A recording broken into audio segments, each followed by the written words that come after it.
Escrever melhor é sempre o desejo de todo escritor. Afinal, publicar um livro não é só pegar sua ideia da cabeça e colocar no papel. Tem todo um processo de escrita que pode levar muitos meses de dedicação. Então, nada melhor do que ter algumas dicas do que pode ser feito para melhorar esse seu processo de escrita e ter uma obra muito melhor. Vamos ver essas dicas de escrita então? Vamos lá!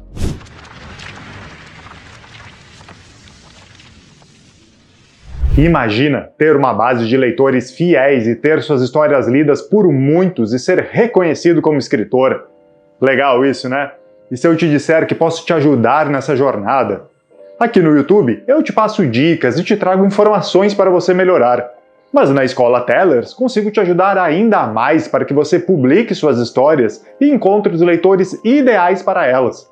Vamos realizar esse sonho juntos? Acesse o link da Tellers na descrição do vídeo e conheça o curso de escrita literária, que pode te ajudar a realizar o seu sonho de ser escritor.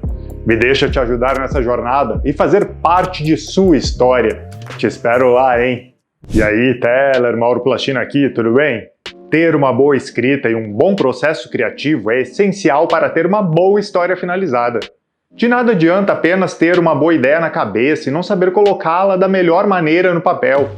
Então, para maximizar sua produção e melhorar sua escrita, nesse vídeo vou te passar 10 dicas para escrever melhor e ter histórias cada vez mais impactantes. A primeira delas é seja simples e direto. Evite escolher palavras rebuscadas e muito complexas.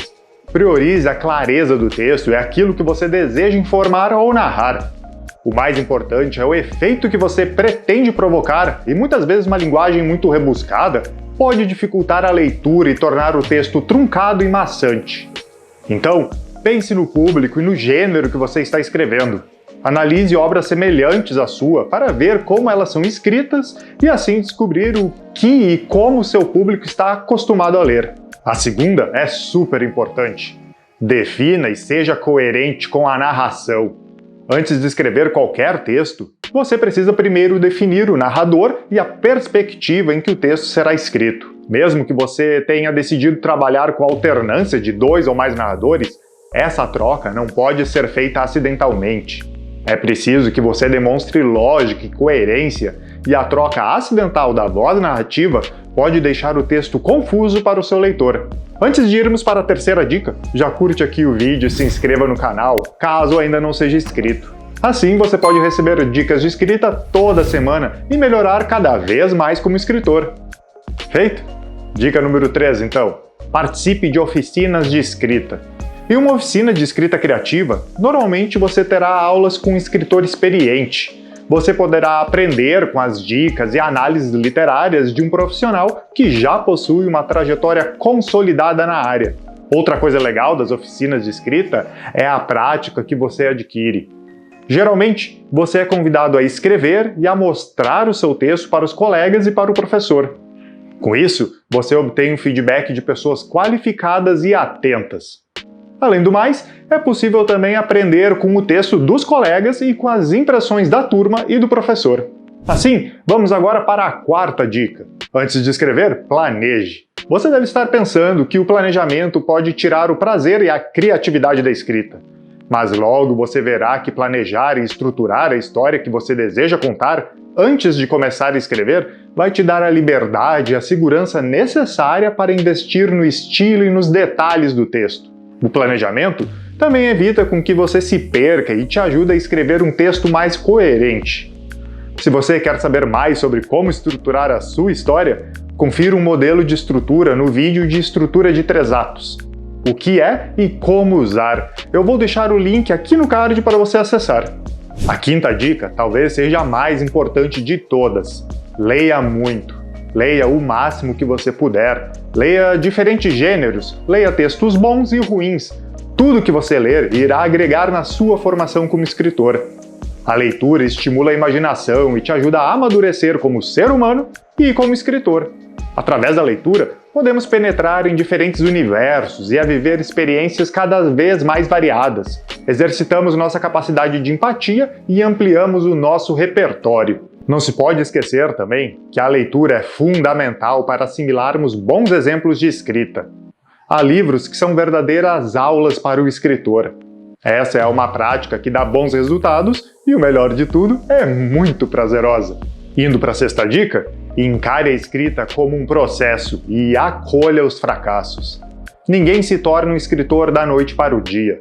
A escrita é uma habilidade que precisa ser desenvolvida com a prática. Ou seja, você vai escrever muitos textos ruins antes de escrever um bom texto. Grandes escritores criaram muitas obras que ficaram esquecidas antes de escreverem sua obra-prima. A diferença é que eles não desistiram. Pelo contrário, eles se dispuseram a aprender com os erros e a trabalhar neles. Ter persistência e determinação é fundamental na sua jornada como escritor. E aí, podemos ir para a sétima dica, que é muito preciosa. Sempre tenha um caderno de anotações com você. A matéria-prima de qualquer escritor é a vida. Você precisa ser um bom observador. É importante estar atento ao que acontece ao seu redor. Ter um bloco de anotações vai te ajudar a colecionar essas referências, também histórias, imagens e situações que depois serão de grande auxílio na hora de escrever. Inclusive, andar com um bloquinho te ajuda a evitar futuros bloqueios criativos, pois você já terá suas inspirações sempre à mão. Se você sofre de bloqueio criativo, sugiro que assista a esse vídeo aqui do canal, no qual eu falo sobre como você pode evitar quando ficar travado na escrita. Assista o vídeo no card aqui em cima. A nossa oitava dica talvez seja uma das mais menosprezadas por muitos que desejam escrever profissionalmente. O que é um grande erro, pois ela é muito importante. Domine a língua portuguesa. Você já parou para pensar como um bailarino trabalha o seu corpo para executar os mais complexos movimentos? E como um pintor estuda a cor, a luz, a sombra e a proporção para poder pintar o seu quadro?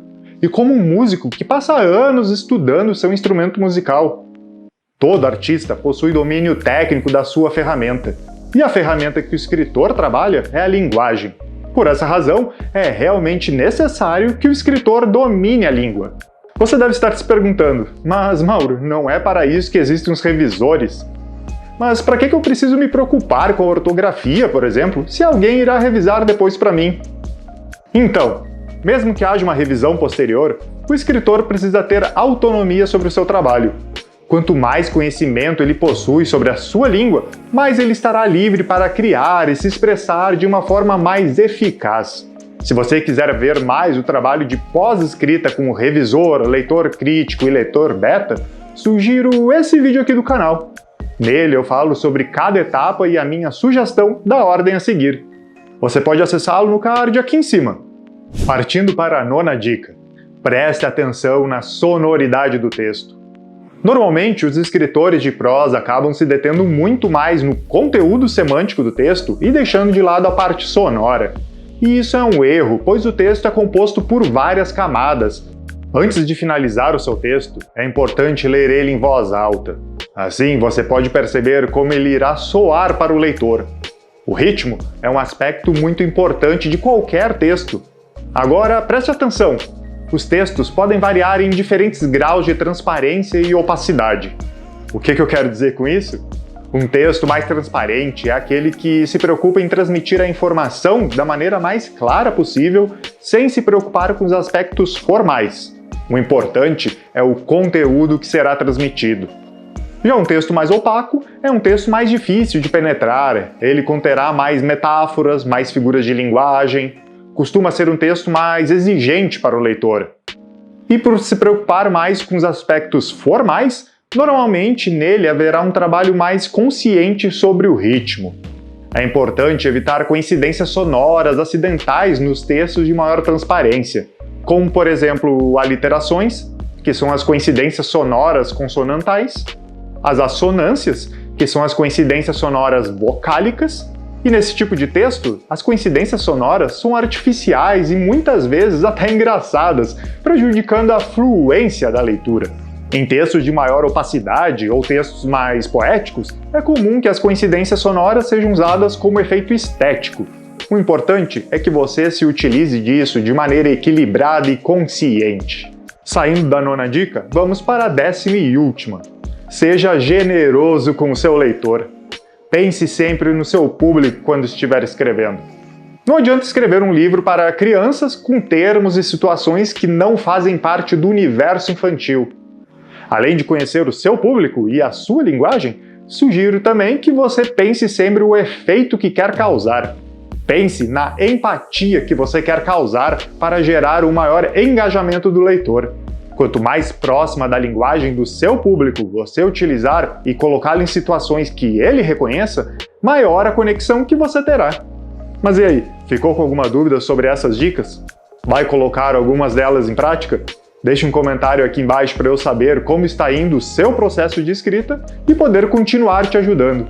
E se você quiser avançar ainda mais na sua carreira como escritor, acesse tellers.com.br e conheça o curso de escrita literária e me deixe participar junto com você nessa jornada de carreira.